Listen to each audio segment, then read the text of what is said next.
Dear students, welcome to DAV Sri Vishnu Vidya Niketan's online classes. Today our lesson is friction. Let us observe a book by pushing our hand.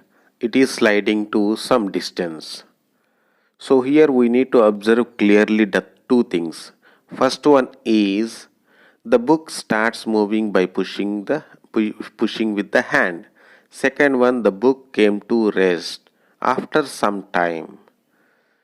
This indicates the forces acting. Let us look at the weight of the book is acting downwards and table applies normal force on the book in the upward direction. So as there is no movement of book vertically, hence the two forces mutually cancel each other. Hence weight is equals to normal. Now the book is moving to the left side, hence we applied some force with the hand F. But after some time the book came to rest. Why? This means an opposite force is exist which is acting against the movement of the book. So hence that applied invisible force is in the opposite direction to the force, which we call it as frictional force. Types of frictional force. Let the observer pushing the object, a large heavy object, but he is unable. Why? Because so there exists a heavy object and this heavy object applies more resistance to the applied force. Hence that is called static friction. The friction which comes into play when the surfaces of the object are at rest with respect to each other. If you apply more force, the friction force also more. Hence it is a self-adjusting force. Now let us observe the boy, he is pushing easily the weight. So this is called sliding friction. So means the friction which comes into play when the surface of one object moves relative to the other is called sliding friction. And factors affecting the friction. Effect of roughness. For this, let us find an activity. Let a cube is placed on the table. If you apply force in the right side, friction force will act in the left side. And if you change the apply force, automatically frictional force also adjusted according to the applied force. So it is always opposite to the apply force. Now let us have three cases.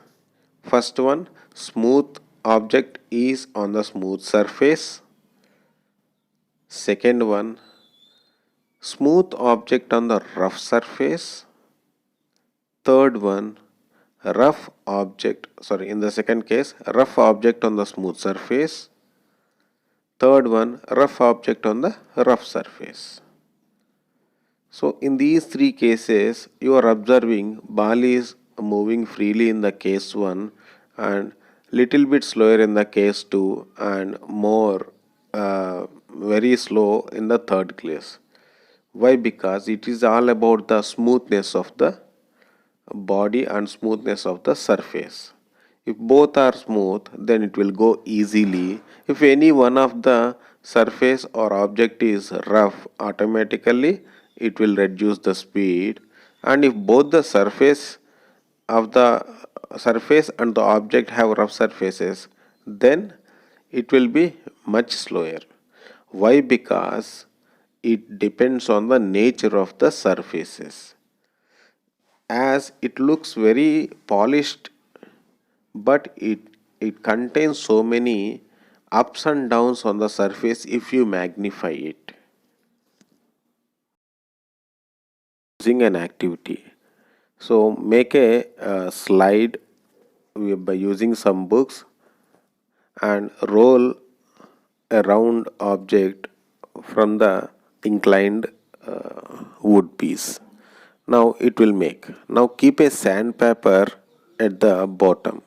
Now observe. So now it decreases the distance covered because it all depends on the roughness.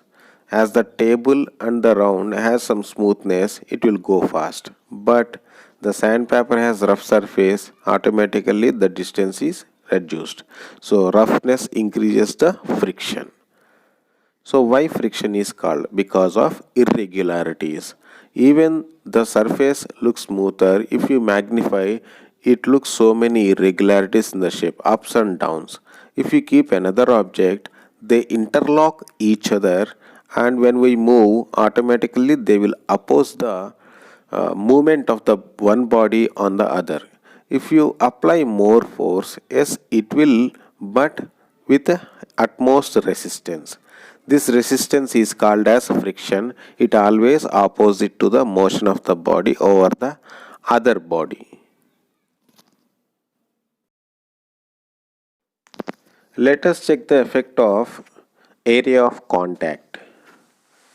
Let you observe the image. In the first image, the brick is standing, and in the second image the brick is kept horizontally. In both the cases, the readings are same. Hence, the frictional force is independent of the area of the contact. So, whatever be the area, the frictional force will never change. Now, let us go with the effect of normal forces. Now, let us observe here as three size bricks are there.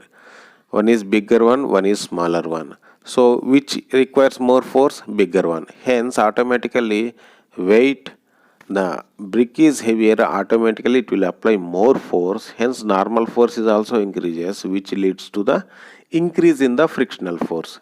Hence friction is directly proportional to the normal force. Thank you.